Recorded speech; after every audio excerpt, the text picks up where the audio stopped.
शांताकारं भुजंगशयनं पद्मनाभं सुरेशं विश्वाधारं गगनसदृशं मेघवर्णं शुभांगं लक्ष्मीकान्तं कमलनयनं योगिभिध्यानगम्यं वंदे विष्णुभवभयहरं सर्वलोकैकनाथं।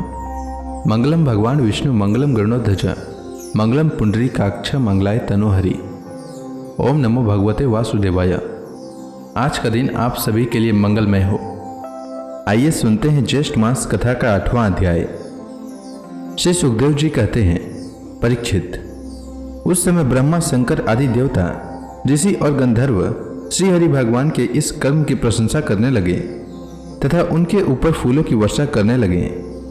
स्वर्ग में दुंदुभियां बजने लगी, गंधर्व नाचने गाने लगे, ऋषि चारण और सिद्धगण भगवान पुरुषोत्तम की स्तुति करने लगे।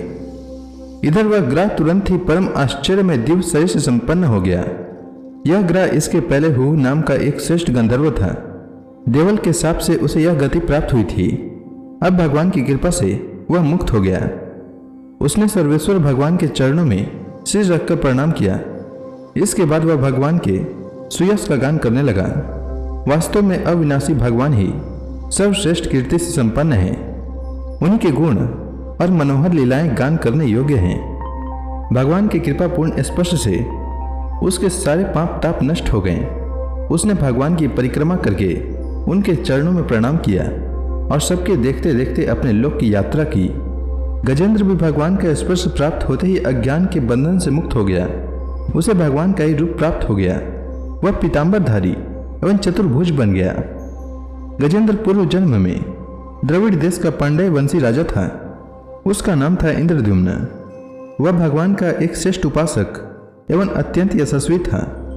एक बार राजा इंद्रद्युम्न राजपाट छोड़कर मलय पर्वत पर रहने लगे थे। उन्होंने जटाएं बढ़ा ली, तपस्वी का वेश धारण कर लिया। एक दिन स्नान के बाद पूजा के समय मन को एकाग्र करके एवं मौन व्रती होकर वे सर्वशक्तिमान भगवान की आराधना कर रहे थे।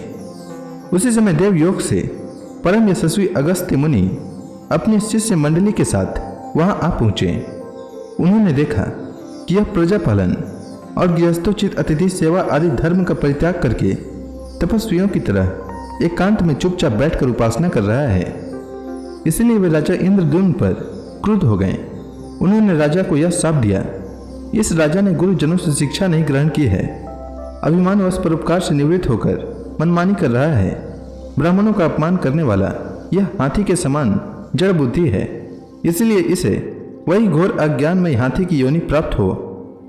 श्री सुखदेव जी कहते हैं, परीक्षित, शाप एवं वरदान देने में समर्थ अगस्त्य ऋषि इस प्रकार शाप देकर अपनी शिष्य मंडली के साथ वहां से चले गए। राजर्षि इंद्रद्युम्न ने यह समझकर संतोष किया कि यह मेरा प्रारब्ध ही है। इसके बाद आत्मा की विस्मृति करा देने वाली हाथी की योनि उन्हें प्राप्त हुई।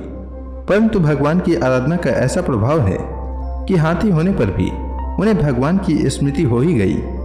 भगवान श्रीहरि ने इस प्रकार गजेंद्र का उद्धार करके उसे अपना पार्षद बना लिया।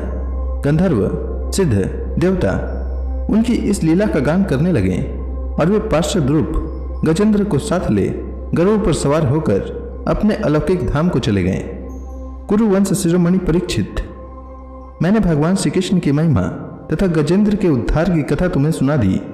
यह प्रसंग सुनने वालों के कलिमल और दुख स्वप्न को मिटा देने वाला एवं यश, उन्नति और स्वर्ग देने वाला है। इसी से कल्याणकामी द्विजगण दुस्वप्न आदि की शांति के लिए प्रातःकाल जगते ही पवित्र होकर इसका पाठ करते हैं। परीक्षित, गजेंद्र की स्तुति से प्रसन्न होकर सर्वव्यापक एवं सर्वभूत स्वरूप श्री हरि भगवान ने सब लोगों के सामने ही उसे यह बात कही थी।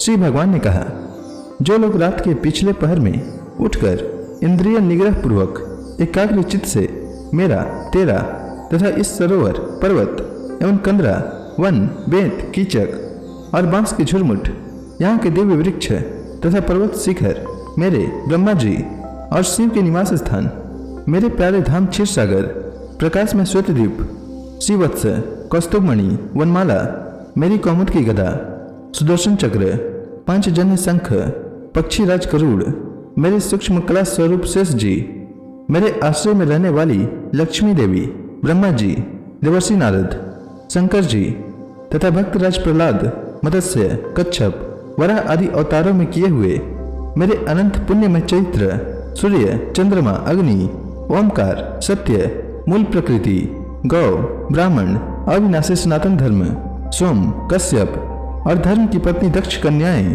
गंगा, सरस्वती, अलकनंदा, यमुना, इरावत हाथी, भक्त शिरोमणि ध्रुव, सात ब्रह्मर्षि और पवित्र कीर्ति, नल, युधिष्ठिर, जनक आदि महापुरुषों का स्मरण करते हैं, वे समस्त पापों से छूट जाते हैं, क्योंकि इस सब के सब मेरे ही रूप हैं।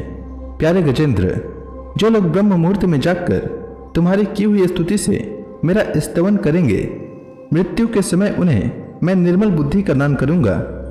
श्री सुखदेव जी कहते हैं, परीक्षित, भगवान श्री कृष्ण ने ऐसा कहकर देवताओं को आनंदित करते हुए अपना श्रेष्ठ शंख बजाया और गरुड़ पर सवार होकर गए।